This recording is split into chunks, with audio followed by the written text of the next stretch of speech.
Hello there friends, welcome back to another episode of Generation Films. My name is Alan. In our last video we took a look at some of the most famous science fiction dictators, strongmen, and authoritarian figures. While doing that research, I found a lot of power-hungry individuals in the video gaming world. And so today I thought it'd be kind of cool to talk about some of my favorite video game dictators. As far as dictators go, M. Bison is a strange type of person. He's clearly exhibiting the classic signs of a psychopath. He shows a lack of remorse and zero empathy for others, while enjoying watching other people suffer. He also possesses a massive ego and god complex. M. Bison is the founder and leader of Shadaloo, a deadly international criminal organization which deals in all sorts of terrible things like human experimentation and terror attacks. M. Bison pursues his lofty goals of world domination, in between planning his perfect capital city of Bisonopolis and its massive food court. All the big franchises will want in. And hosting random Street Fighter tournaments in beautiful exotic locations across the planet. And still, they had time to create super soldiers through completely unethical experimentation before lunch, and demanded $20 billion for Jean-Claude Van Damme in exchange for some hostages before dinner. And Bison might not be going on the most direct route towards world domination, but it's definitely interesting to watch his shenanigans unfold. Let's not forget that dictators don't always have to be politicians. Sometimes they're elected by corporate boards.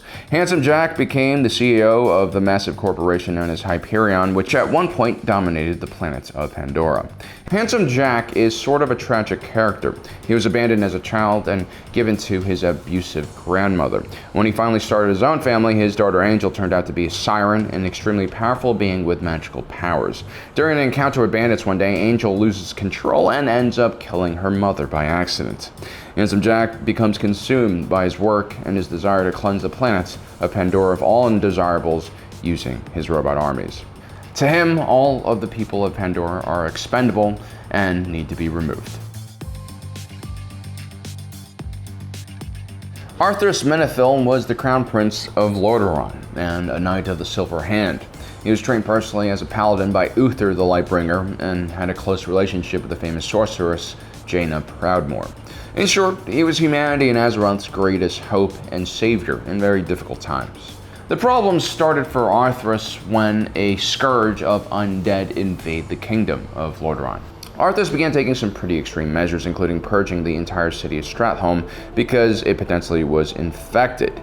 This was a turning point for the paladin. Arthas would split from his mentor Uther the Lightbringer and lead a small army to the continent of Northrend in pursuit of the source of the scourge, which threatened to turn Azeroth into an undead wasteland. Instead of defeating the ancient threat that controlled the scourge, aka the Lich King, Arthas Menethil would acquire the ancient cursed rune blade known as Frostmourne and completely lose his mind, abandoning what was left of his forces in Northrend and finally pledging loyalty to the Lich King. The prince would eventually return to Lordaeron months later to much celebration, but his first action would be to enter the king's throne and murder his father. He would then unleash the scourge upon the capital city, overwhelming it with the undead.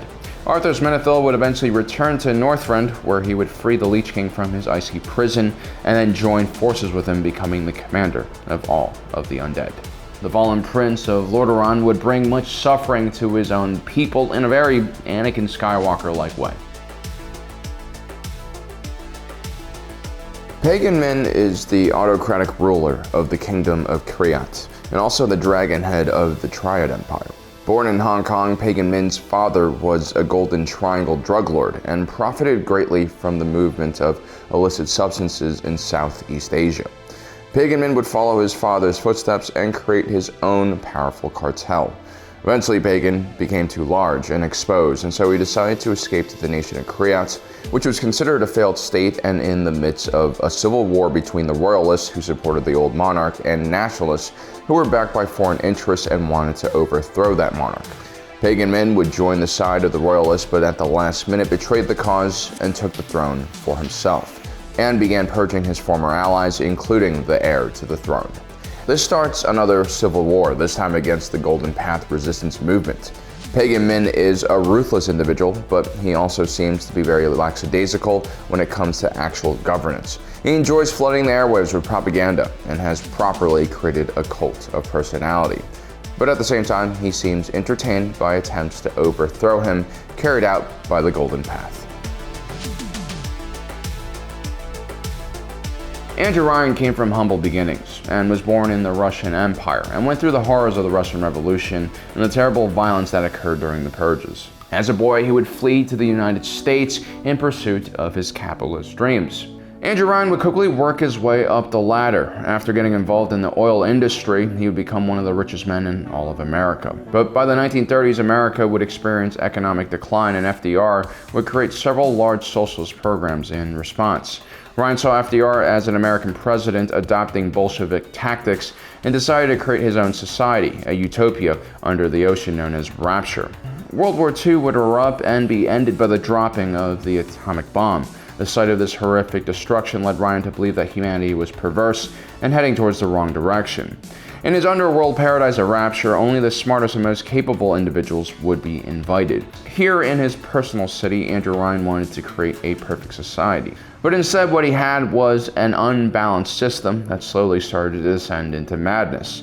In response, Andrew Ryan would become increasingly intolerant to dissent. Contact to the surface was banned, and Ryan would try his best to control a new drug known as Adam, which had the ability to modify people at a genetic level and give them new abilities. A civil war would eventually engulf Rapture and turn it from a city of the future to a tomb, highlighting humanity's greatest flaws and excesses. While Emperor Palpatine is the dictator most people think of when we speak of Star Wars, there is another individual who not only ruled much longer, but in many ways was far more capable. Tenebres, the man who would become the Sith Emperor, was born during the Golden Age of the Sith, prior to the outbreak of the Great Hyperspace War. As the leading Sith Lords waged battle against the Republic and their Jedi Guardians, Tenebres started slowly learning about his own power, and at the very young age of 13, he would essentially kill his father who ruled his planet and take his place. Lord Vitiate would avoid making any major political moves and patiently waited for the existing Sith leaders to lose their war against the Galactic Republic while slowly gathering more power for himself. When the Sith were eventually defeated by the Jedi, Vitiate would take control of what remaining Sith were left. He would use these acolytes as slaves and completely dominate their minds. Before taking his loyal followers deeper into the unknown, Lord Vitiate carried out an ancient Sith ritual that consumed every trace of energy and life on his home planet of Tenebres. This ritual turns Vitiate into an immortal god, and thus begins his reign as the Sith Emperor. From the shadows, Vitiate would orchestrate a proxy war against the Republic by using the aggressive Mandalorians. This war would corrupt the Jedi and cause a schism to occur amongst their ranks. The Jedi Knight Revan would eventually fall to the dark side and bring a considerable amount of the Republic's military power along with him. The Sith Emperor would continue to build up his forces and strike repeatedly at the Galactic Republic. Even when he was finally defeated, he would re-emerge as Valkorion, Emperor of the Eternal Empire, and challenge both the Sith and the Republic at the same time. So there you have it, guys. Those are some of my favorite video game dictators. Let me know in the comments section below what some of yours are. Also, don't forget to subscribe and hit that notification button down below so you don't miss out on the rest of our awesome content. As usual, my name is Alan, reminding you that life is a movie and you are the protagonist.